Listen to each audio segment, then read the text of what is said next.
TVT au cœur de l'information.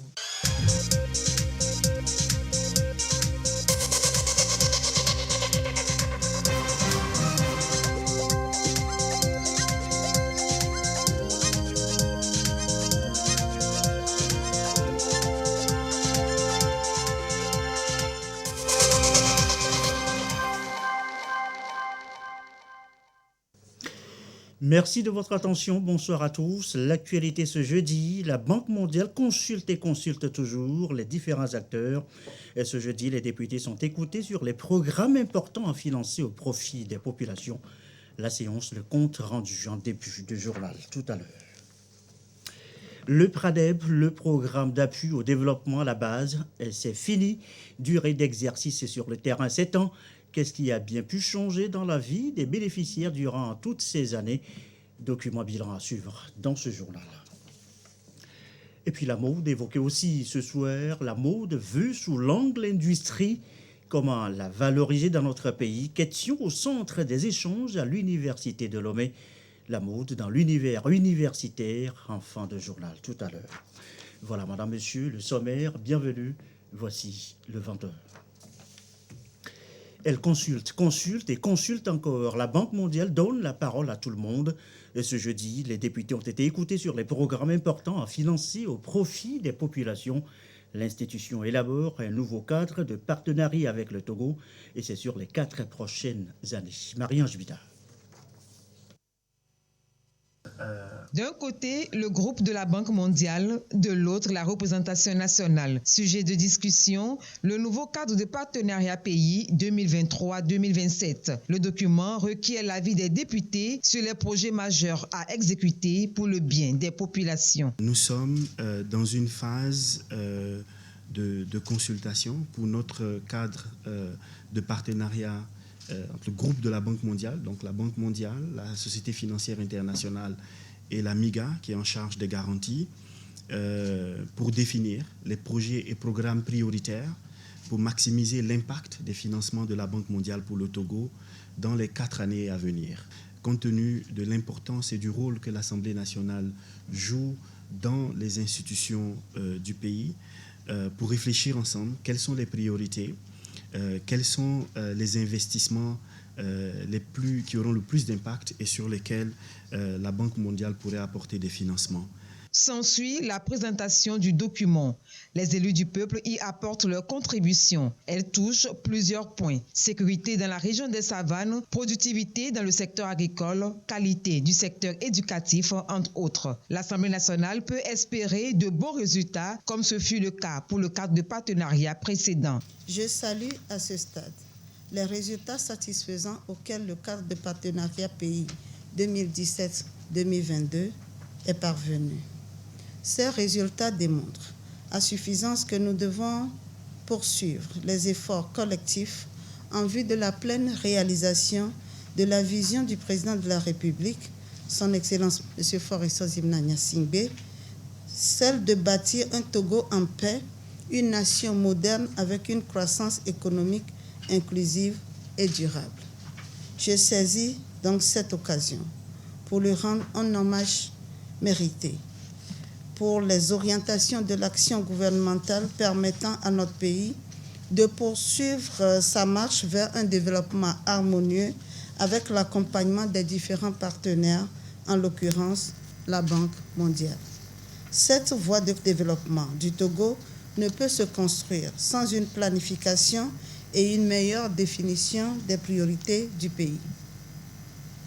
À cet effet, la représentation nationale salue la tenue de ces consultations afin de recueillir les suggestions et contributions des élus du peuple que nous sommes sur les axes de développement actuels et futurs du pays, tout en s'assurant de leur prise en compte dans le cadre de partenariat pays pour les 4 prochaines années. De 2017 à 2022, le cadre de partenariat pays de la Banque mondiale a permis au Togo d'atteindre des objectifs clés. Renforcer les services de santé et les filets sociaux, améliorer l'environnement des affaires. Ceci grâce à une bagatelle somme de 1,28 milliard de dollars US. L'université dans la communauté, ça sert aussi à ça. Des femmes et des hommes regroupés en communauté de crédit, des groupements si vous voulez. Depuis quelques années, eh bien, l'idée a fait son chemin avec l'implication de l'université de Kara. Aujourd'hui, à l'heure du bilan, il y a du concret. Nestor Moussou. Une université au service de la communauté dans laquelle elle vit. Un credo de l'université de Kara.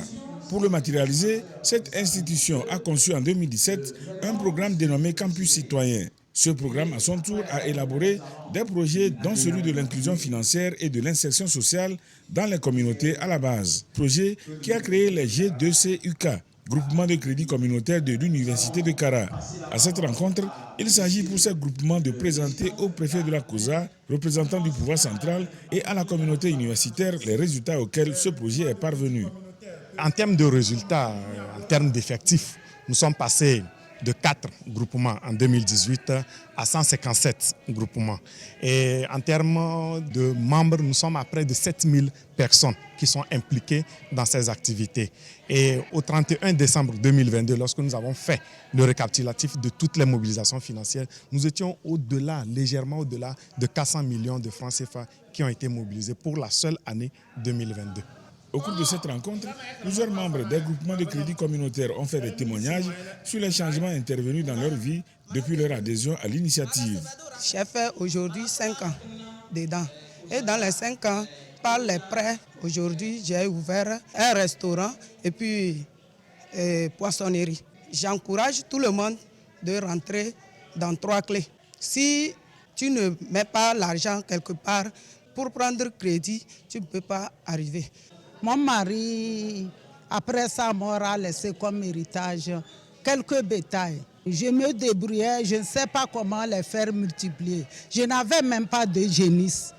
Bon, quand j'ai appris qu'il y a 3 clés, je me suis intégrée et j'ai vu qu'on octroie des prêts. Alors je me suis dit, ici je peux prendre un prêt et aller acheter des génisses et augmenter aussi mon bétail.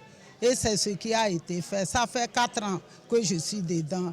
Oh, ma vie a changé. J'arrive maintenant à m'occuper de mes orphelins et de m'occuper de moi-même. Et je remercie vraiment les initiateurs. Je suis sur ma 4e année dans 3 clés. Et quand on a commencé, j'ai commencé par l'agriculture. J'ai fait le soja. Première année, j'ai eu un sac. Deuxième année, je suis allé à 1,5 sac. Et aujourd'hui, ma 4e année, cette année, j'ai fait 4 sacs de soja. Je compte que d'ici 2025, je peux devenir un grand entrepreneur à partir de 3 clés. Dans son mot de circonstance, le préfet de la COSA, le colonel Hemo Badieba Obakali, a témoigné sa gratitude à l'université de Kara pour la mise en œuvre de ce projet dont l'intérêt est de permettre aux adhérents de sortir de leur état de vulnérabilité et qui est en phase avec l'axe stratégique 1 de la feuille de route gouvernementale qui consiste à renforcer l'inclusion et l'harmonie sociale et garantir la paix.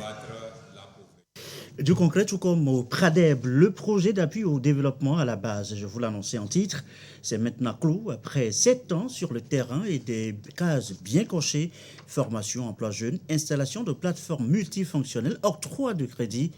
On parle de réussite. Ilori Chamega. 3 composantes mises en branle pour répondre aux besoins de base des populations. Entre 2013 et 2022, le programme d'appui au développement à la base a installé 200 plateformes multifonctionnelles sur le territoire national au profit des femmes. Octroyé près de 2 milliards de francs CFA de crédit aux groupements de femmes ainsi qu'aux jeunes diplômés et aux artisans. Le PRADEB, c'est aujourd'hui 8660 emplois directs créés. Cette année de mise en œuvre pour une exécution à près de 99% sur le plan technique et à plus de 97% sur le plan financier. L'impact, comme nous l'avons vu, est réel dans la vie des communautés, notamment en facilitant les travaux pour les femmes qui ont pu bénéficier des plateformes multifonctionnelles, en permettant à des jeunes entrepreneurs de créer leur propre emploi et d'embaucher d'autres jeunes dans leur entreprise, et également en permettant à des femmes, à des membres de groupements de bénéficier de crédits et de développer leur activité génératrice de revenus. Et donc ce programme a permis d'accompagner la communauté à la base et d'améliorer leurs conditions de vie suivant les orientations de son Excellence Monsieur le Président de la République. République Forest Zunanyasimo. Atteindre les objectifs de développement du pays tels que retracés dans la feuille de route Togo 2025. Le gouvernement peut bien compter sur la Banque ouest-africaine de développement BOAD qui a déjà financé le PRADEB à hauteur de 6 milliards de francs CFA sur une prévision de 7 milliards. Au niveau de la banque, nous restons en tout cas aux côtés du gouvernement togolais pour accompagner son plan Togo 2025.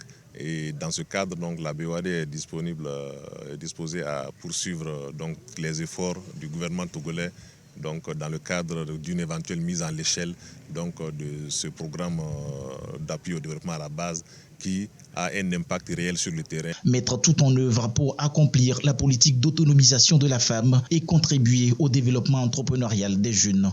Engagement du ministère en charge du développement à la base, réitéré par son directeur de cabinet, Dr Yaouche Victor Vovor, représentant la ministre de tutelle.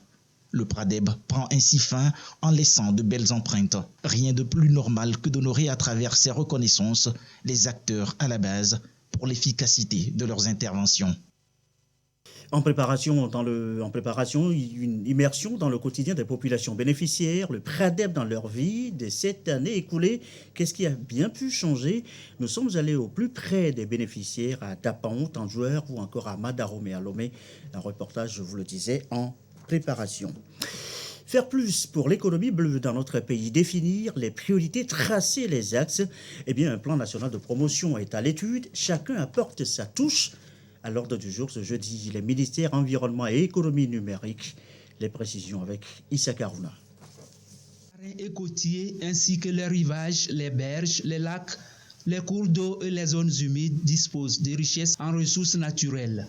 Pour mieux profiter de ce potentiel au service du développement du pays, le Togo a décidé de mettre en place un plan pour la promotion de ce secteur.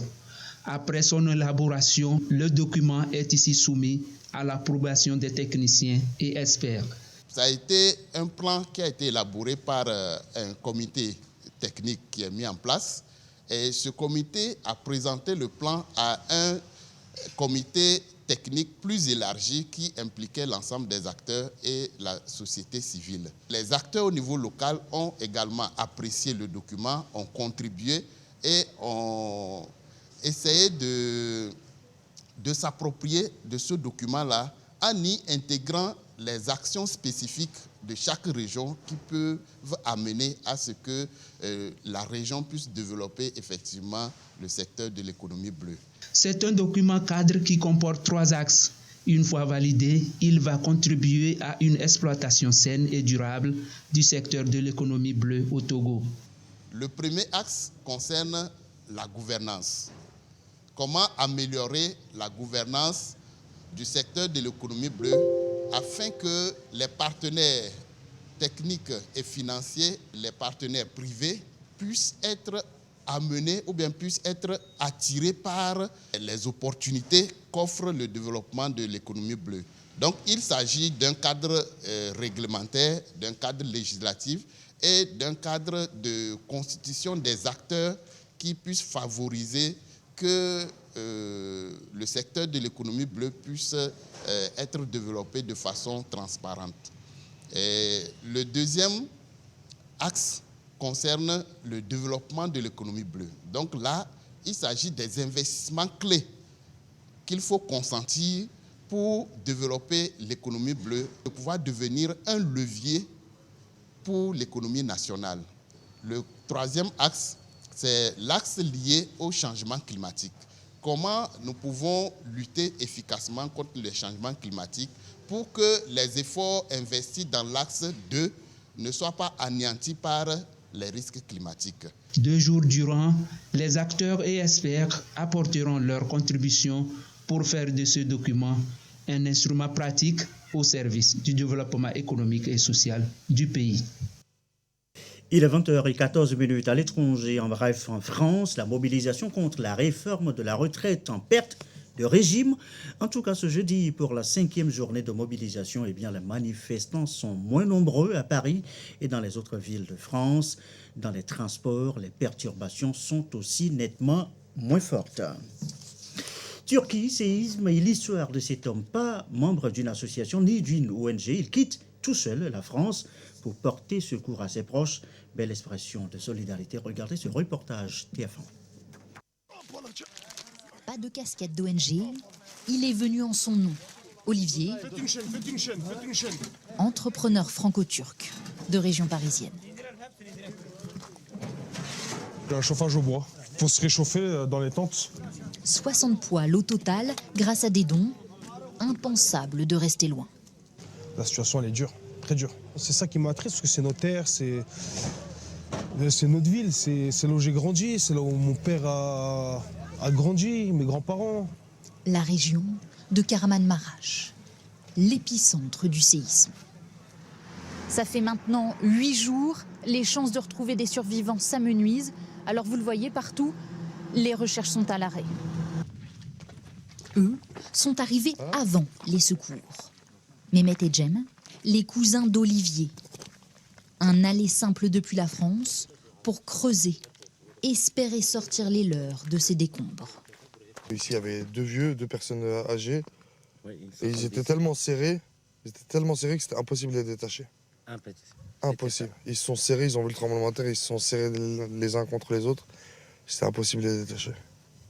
Et ils étaient décédés malheureusement une fois qu'on les a sortis. Mes condoléances. Le deuil de ses souvenirs d'enfance.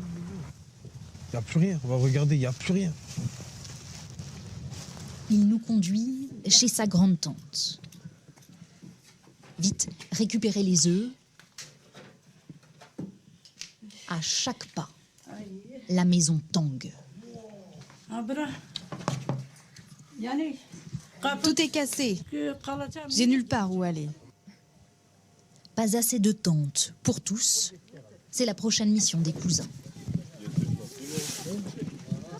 Il fait super froid aujourd'hui, pire qu'hier. Si loin de son quotidien. Marqué à vie. Je crois que c'était les jours les plus durs de ma vie.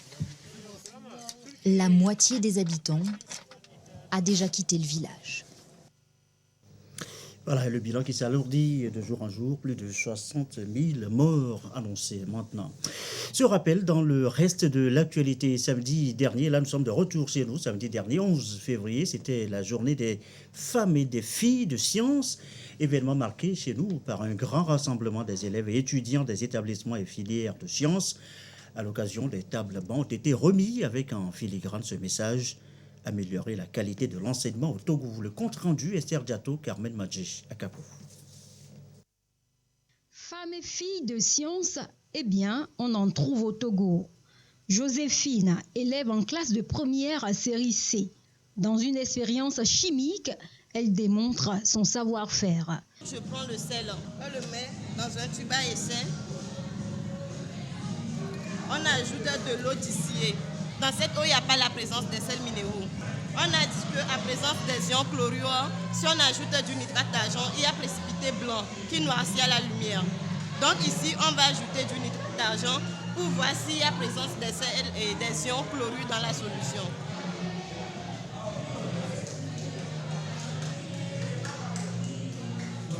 On voit qu'il y a précipité blanc, comme on l'a toujours dit qu'en présence des ions chlorure, il y a précipité blanc. Donc là, ce qui prouve que dans le sel, il y a la présence des ions chlorure. Émilienne, elle, est étudiante en chimie à l'université de Lomé. Pour elle, les femmes peuvent bien s'épanouir dans les domaines scientifiques. Il suffit d'avoir un peu de cran et de l'abnégation. Déjà petite, on me disait que non, la science c'est pour les garçons. Il n'y a pas vraiment de modèle de filles scientifiques, mais avec l'aide de certaines personnes qui m'ont encouragée et qui m'ont dit que malgré que je sois une fille, je peux exceller en sciences. La journée internationale des filles et femmes de sciences est célébrée tous les 11 février. Ces jeunes filles, élèves et étudiantes sont à l'honneur. Le ministère des enseignements primaires et secondaires apporte une touche particulière à l'événement à travers la direction régionale de l'éducation Grand Lomé. L'UNESCO, depuis 2015, a décrété la journée du 11 février comme la journée internationale de la femme et des filles en sciences. Pour cela, vous avez pu constater qu'on a voulu présenter quelques manipulations et expérimentations scientifiques, mettant au centre les femmes enseignantes et les jeunes filles élèves. La Journée internationale des femmes et filles de sciences, édition 2023, vise à connecter la communauté internationale aux femmes et aux filles qui exercent dans le domaine de la science. Au Togo, le chef de l'État, Faure Gnagna Singbe, mise sur les meilleures pratiques des sciences pour trouver des solutions susceptibles de relever les défis et opportunités des ODD. La science pour participer au développement et les filles sont aux commandes dans la filière. Véritablement, le même message dans les régions centrales et savanes. Élèves et responsables ont exprimé leur reconnaissance sur place. La correspondance de Gérald Agoudou et de Désiré Aloy. 2000 tables bancs, 500 tabourets et 500 tablettes. Un mobilier, une dotation du gouvernement togolais au travers du ministère en charge des enseignements primaires, secondaires, techniques de l'artisanat, dont destinés aux établissements scolaires publics de la région centrale. Le chef de l'État a mis l'éducation au centre de ses préoccupations.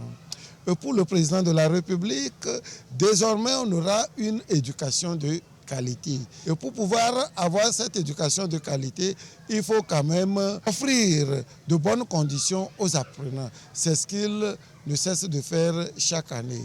On ne paie plus le collage ni les frais d'inscription pour les examens. Et aujourd'hui, le chef de l'État nous offre 2000 bancs pour la scolarisation de tous les élèves. Nous allons bien travailler et réussir brillamment à la fin de l'année scolaire. C'est une grande fierté pour nous, tous les parents des élèves, les enseignants aussi seront très contents et très fiers de voir les enfants bien assis, ce qui va permettre de bons rendements à la fin de l'année.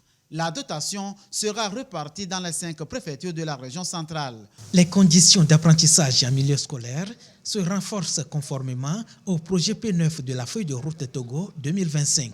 Avec le débordement de la crise du Sahel, nous avons un afflux d'élèves qui sont arrivés dans la région. Et donc, avec cette remise de table-banc, nous allons essayer de décongestionner les salles de classe et de résoudre le problème de place assise. C'est vraiment une joie pour nous de constater que chaque année, l'État fait vraiment des efforts pour la construction des infrastructures à caractère scolaire et leur équipement également. Joie exprimée également par les bénéficiaires directs de cet appui. Ces bancs nous permettront de ne plus nous asseoir 3 par banc. Nous serons à l'aise dans les bancs pour mieux suivre ce que l'enseignant nous dispose comme cours. Je profite de cette opportunité pour lui remercier de toutes les actions qu'il ne cesse de mener en milieu scolaire pour l'avancement de l'éducation. Par la même occasion, le préscolaire peut également se réjouir. 1200 tablettes et tabourets ont été confectionnés et seront remis dans les prochains jours aux établissements bénéficiaires. Les acteurs de l'éducation et les apprenants ont été invités à œuvrer aux côtés des forces de défense et de sécurité pour la paix et le développement de la région des Savanes, prôné par le chef de l'État à travers le programme PURS. Je vous l'annonçais tout à l'heure, immersion à présent dans le quotidien des populations bénéficiaires, le projet Pradeb dans leur vie de cette année écoulée, ce qui a bien pu changer. Nous sommes allés au plus près de ces bénéficiaires, vous allez le voir, à Dapan, Tanjouer ou encore à Madaromé dans le Grand Lomé. Un reportage de Ulrich Amega. Porc-Péry, dans la préfecture de Tanjouaré. Depuis quelque temps déjà, le calvaire des femmes de ce village connaît une fin. Et c'est grâce à la mise en place de cette plateforme multifonctionnelle qui leur évite désormais de parcourir des kilomètres pour moudre du maïs ou autres céréales. Il n'y avait pas le moulin ici. C'était un seul moulin et ça va dans 5 km. Et il y avait la rivière encore entre le village et l'autre village. Les enfants viennent maintenant voir que les mamans ont déjà préparé la pâte. Mais avant, c'était les pierres qu'on oblige les filles à écraser avant d'aller à l'école. Ici, comme à Adogli et partout sur le territoire national, la même ferveur est observée autour des plateformes multifonctionnelles. Conséquence, la vie rendue facile aux habitants. Pour moudre, on devait parcourir des distances de 5 à 7 km. Donc, suite à l'installation de notre plateforme, ces marches-là, ces va-et-vient sont suspendues. De plus, nos activités champêtres aussi se sont développées, puisqu'on ne gaspille plus du temps pour les moutures et tout ça là. Si le quotidien des populations a pris une allure à Lomé, Tchévier, à Tapamé et Dapaon, il en est de même pour les activités de certains bénéficiaires du programme. Appui technique à travers des formations, promotion de l'emploi des jeunes, soutien aux activités économiques des groupements, accès au crédit. Que ce soit dans le commerce, l'agriculture ou la transformation des produits locaux, nombreux sont ces entrepreneurs qui doivent leur salut au programme d'appui au développement à la base PRADEB. Avec l'appui technique et financier de PRADEB depuis 2018, nous avons pu renforcer notre studio de reportage. Ça nous a permis de former plusieurs jeunes dans ce domaine, dont 4 ont eu leur CFA de l'État en reportage. Nous avons pu créer une association nous permettant d'avoir une ferme agro-pastorale où nous développons aujourd'hui l'élevage local. L'appui technique m'a permis de développer toutes les idées. Et comme ça, dans la transformation, j'ai pu gérer mon entreprise. Et puis, où en est aujourd'hui que vous demandez, j'ai évolué, je suis autonome, je peux influencer les autres. Je remercie PRADEB sincèrement et la ministre. En 7 ans de mise en œuvre, le PRADEB a eu un impact significatif sur les populations. Des années au cours desquelles le programme s'est appuyé sur des agences de relais locales installées dans chaque région du pays pour être plus proche des bénéficiaires. Cette approche a permis aux jeunes, aux groupements, aux GIE de venir déposer des demandes. Et c'est ces demandes-là qui sont étudiées par les AREL. Et quand vous êtes sélectionné, vous êtes coaché, vous êtes formé selon le domaine choisi. Et après cette formation, on vous accompagne dans la rédaction de votre plan d'affaires. Des changements, ils sont visiblement remarquables chez chacun des bénéficiaires. Le PRADEB, qui arrive en son terme, laisse donc un léger goût d'inachevé. L'on souhaiterait pourquoi pas un PRADEB phase 2. Et Motosport, elles ont désormais leur papier, leur agrément. Les académies Liberty Sports, Delta Foot et Swallows ont reçu le quitus du ministère des Sports. Elles peuvent exercer sans être inquiétées pour les 4 prochaines années. Jaflim Johnson. C'est un acte de reconnaissance officielle. Liberty Sport Academy Delta Foot et l'Académie Swallows, deux structures de formation en sport de haut niveau, reçoivent ici l'agrément du ministère des Sports et des Loisirs. Fruit de l'engagement de ces deux établissements de jumelage sport et études en faveur de la qualité. Cet agrément nous invite à mieux nous conscientiser, à mieux faire davantage. Ça veut dire qu'il faut faire sortir de grands éléments, surtout qu'on est en football. On en a déjà fait, quelques professionnels. On en fera plus, on en donnera plus également pour nous-mêmes et pour les autres clubs également. Nous avons demandé à ce qu'on puisse octroyer les agréments donc, aux académies, ce qui rassure les parents et les tiers que ce que nous faisons est reconnu par l'État et adoubé. Mais avant d'y arriver, je pense qu'il faut professionnaliser la formation. Et professionnaliser la formation, c'est de mettre en place les outils et les mécanismes orthodoxes nécessaires donc, à un bon encadrement et surtout à la possibilité de préparer des jeunes donc, au niveau professionnel. Tout premier à recevoir cet agrément, Liberty Sport Academy Delta Foot et l'Académie Swallows se démarquent par le respect des normes standards dans la mise en place des infrastructures sportives ainsi que des personnels d'encadrement sportif et académique qualifiés. Autant d'atouts qui ont tapé dans l'œil du comité interministériel de demande d'agrément. Les critères qui ont milité à l'octroi des agréments à ces 202 formations sportives sont de deux ordres. Il y a la fourniture du récépissé que ces différents centres ont en termes de création d'associations sportives. Il y a également les documents qui ont trait à l'étude d'impact et de la construction des infrastructures, disons qui vont abriter les salles de cours et les dortoirs, et également les infrastructures sportives. Liberty Sport Academy Delta Foot est une structure de formation hybride football-études créée en 2001. L'Académie Swallows, au profil multisport, elle, a vu le jour en 2016. Cet agrément est valable pour 4 ans. Du sport à la mode à l'université de Lomé en vue, en industrie, je vous l'annonce aussi en titre. Comment la valoriser, sujet d'intérêt lors d'un colloque mardi sur le campus de Lomé. Ce qu'on en retient avec Esther Diatou, Edwige Atakwa-Bassabi et Carmen Madjiji à Capou.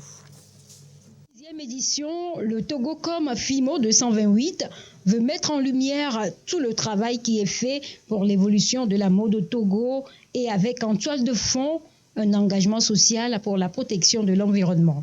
Le rendez-vous mobilise universitaires et différents acteurs de la mode en un colloque international à Lomé. Nous voudrions encore une fois ramener la mode dans le temple du savoir. Notre objectif premier, c'est de faire la promotion de la mode, de faire la promotion de la culture en général. Après le colloque, on fera un vernissage à l'hôtel Onomo où les artistes peintres vont exposer leurs créations. Le vêtement, au-delà de toute considération, est également lié aux valeurs et à la morale autour de la décence, autour de l'honneur, autour de la pudeur, autour de l'esthétique et même également de l'hygiène vestimentaire. Donc nous sommes retrouvés aujourd'hui à l'université de Lomé pour discuter, explorer, loin des strass et des paillettes, la dimension scientifique du vêtement. Autour du thème « Le vêtement sous toutes ses coutures », les participants à cette rencontre ont fait une virée dans le temps sur les traces de l'histoire du vêtement et de ses normes éthiques. Il s'agit de voir la fonction de ces vêtements dans les traditions. Il ne s'agit pas seulement de les citer, mais de voir quelle fonction ces vêtements jouent en honorant nos traditions, nos coutumes et nos us. Le secteur de la mode a toujours mené un dialogue fécond avec l'art contemporain, le cinéma, le tourisme, entre autres. Aujourd'hui, il s'invite de plus en plus dans la science, de quoi apporter une autre vision à la mode à partir du Togo. Le rendez-vous est donc pris pour le 18 février prochain pour le grand festival du Togocom FIMO 228. C'est à l'hôtel Onomo. Un grand événement qui va réunir de grands designers et acteurs de la mode africaine et du monde entier.